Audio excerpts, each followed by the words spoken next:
Ya, terkait keadaan pandemis ini tentunya perasaan kita adalah ya ada rasa was-was, rasa takut, rasa cemas gitu ya. Juga sedih juga, apalagi karena kita tahu bahwa ada teman-teman kita yang sudah meninggal karena virus corona ini.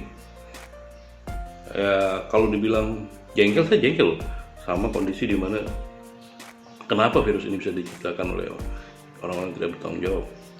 Saya jengkel sama mereka, ya. Karena mereka sudah, ya katanya ini dibuat, karena mereka membuat ini untuk tentunya kepentingan mereka tanpa pemikiran efeknya kepada umat manusia, orang banyak. Nah, tapi itu udah ada yang ngurus. Tinggal bagaimana sekarang kita harus melangkah ke depan, ya. Nah, salah satunya kan untuk mencegah terjadinya penyebaran yang semakin meluas, ada limitasi baik di rumah, di jalan, di tempat kerja, di lingkungan kita semuanya. Ya, menurut saya itu yang harus kita jalani, ya harus kita jalani. Maksudnya mau tidak mau kita harus ikut kepada ketentuan yang sudah ditetapkan. Memang harus di rumah karena sekolah tutup, ya kampus ditutup, ya tentunya kan belajar, otomatis kita tinggal belajar dari rumah. Tinggal bagaimana kita belajar, beribadah. Tadi kan ada banyak cara, ya, artinya ada juga yang menggunakan streaming, itu sudah berjalan. Bagi saya pribadi yang kebetulan juga secara perusahaan juga masih berjalan karena dapat izin untuk beroperasi, tentunya juga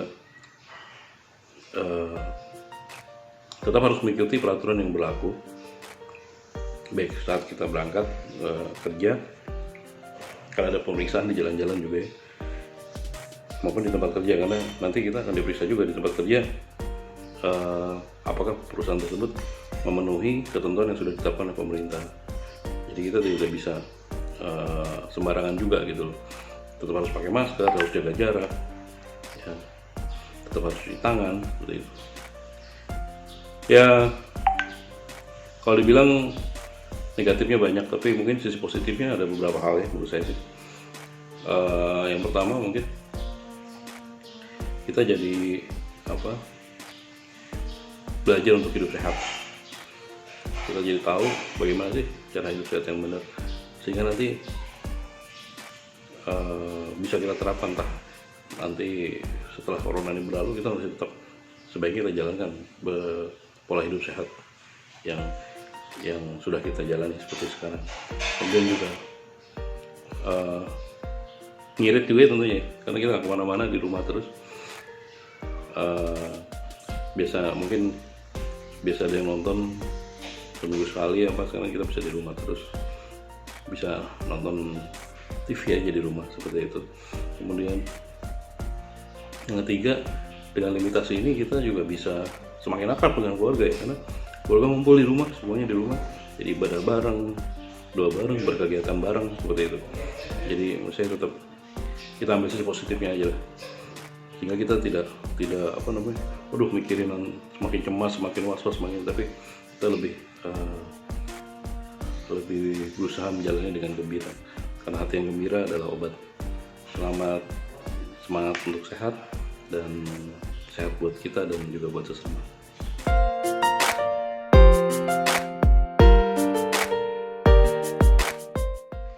Untuk kegiatan keagamaan, ya tentunya tetap ada perubahan, ya, karena maksudnya ada perubahan. Jadi yang biasanya kita ke gereja, kita nggak pernah ke gereja lagi, sekarang harus streaming. Maaf. Ya, walaupun memang sama rasanya ketika kita juga berdoa di betul gereja, kita nggak dapat tempat duduk di dalam menghadap altar langsung, jadi duduk di lobi atau di lapangan basket, tentunya kan yang kita hadapi TV, tapi tetap suasananya berbeda dengan kita kalau di rumah, yang kanan kiri hanya tembok dan hanya anggota keluarga kita saja. Tentunya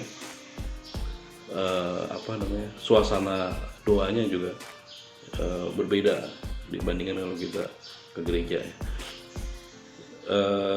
Tapi ini tetap kita jalanin, Kita juga berusaha untuk semakin dekat dengan Tuhan, bersama-sama doa rosario atau doa apapun yang kita doa malam, kita berusaha selalu bersama-sama ya, walaupun tidak rutin bersama, minimal ada momen-momen yang kita bisa usahakan untuk doakan, untuk kita berdoa bersama seperti itu.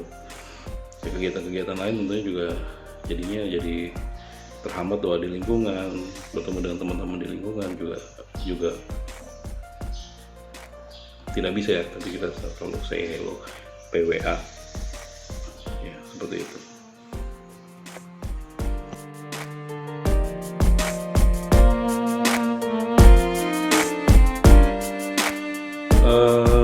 Bayangan atau harapan 3 bulan ke depan, ya berharap sih ini berlalu ya kalau bisa jangan 3 bulan, sebulan aja dah, sebulan ke depan bisa selesai semuanya, sehingga terlewatlah masa sulit ini. Karena kalau kebetulan saya bekerja, masih bisa bekerja karena perusahaannya masih diizinkan untuk buka. Coba bayangkan yang sudah tidak bisa bekerja karena perusahaannya tutup, atau dia tidak punya penghasilan karena memang dia harusnya berjualan, tidak bisa berjualan karena orang-orang juga tidak ada yang keluar rumah dan sebagainya. Tentu itu menjadi kondisi yang sulit buat dia ya. Kita semua tentunya berharap supaya ini segera bisa terlewati.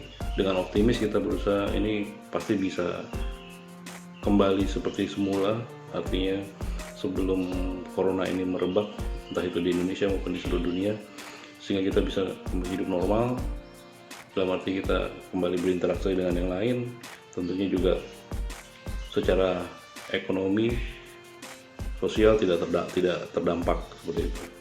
Jadi harapan saya kita semua berusaha, mari bersama-sama berusaha untuk hidup sehat buat kita secara pribadi, hidup sehat juga bagi orang lain dan sesama kita. Semangat untuk hidup sehat.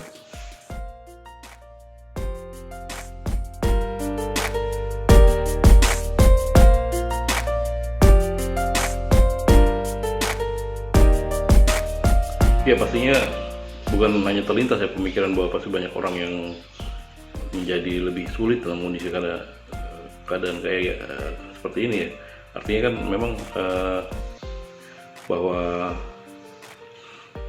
banyak orang secara langsung tidak langsung jadi terkena imbasnya. Misalnya orang-orang yang berjualan, entah itu makanan atau apapun yang mereka dapat penghasilan dari pemasukannya dari pemasukan harian yang mereka terima.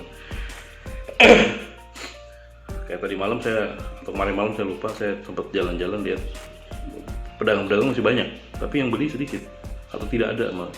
Memang ya kan sekarang sedang gencar ditumbuhkan kesadaran untuk jangan keluar rumah saya ya. Jadi ya pasti orang juga tidak akan keluar rumah gitu, dengan akhirnya efeknya adalah kepada mereka yang berjualan ya masukan berkurang, bahkan mungkin tidak ada ya. Belum lagi yang terkait PSBB ini kan pasti ada perusahaan-perusahaan yang memang tidak diizinkan untuk beroperasi, kecuali yang industri makanan atau pendukung untuk industri makanan ya, setahu saya seperti itu. Akhirnya akan berakibat atau berimbas pada karyawan tersebut dan keluarganya yang tentunya mungkin ada yang di PHK juga, ada yang dirumahkan dengan gaji juga tidak full misalnya. Nah ini sangat-sangat memberatkan buat semuanya ya. Yang mudah-mudahan kondisi ini bisa cepat berangsur pulih, PSBB juga bisa segera dicabut sehingga kita bisa beraktivitas normal dan tidak berlarut-larut kondisi seperti ini.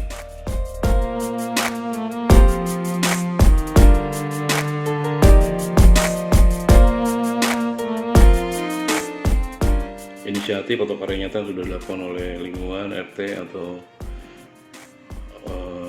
paguyuban, itu saya kurang update ya kalau dengan kondisi yang sekarang. Tapi yang saya tahu dari paroki sudah ada bantuan kepada yang membutuhkan, dan ini kan ada bantuan lagi kalau nggak salah, nanti akan dibagikan lagi. Nah dari kami, dari lingkungan, sebuah usulan dari saya waktu itu kepada pengurus, kira-kira dana yang biasanya kita berikan sebagai sebagai kolektor kepada gereja, karena kita saat ini tidak ke gereja, dan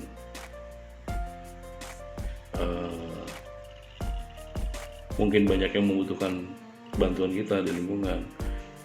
Saya mengusulkan untuk mengumpulkan uang kolektor yang biasanya kita berikan kepada gereja, kita kumpulkan swadaya, kemudian kita kelola juga untuk bisa dibelikan sembako atau apapun yang dibutuhkan oleh teman-teman kita yang berimbas langsung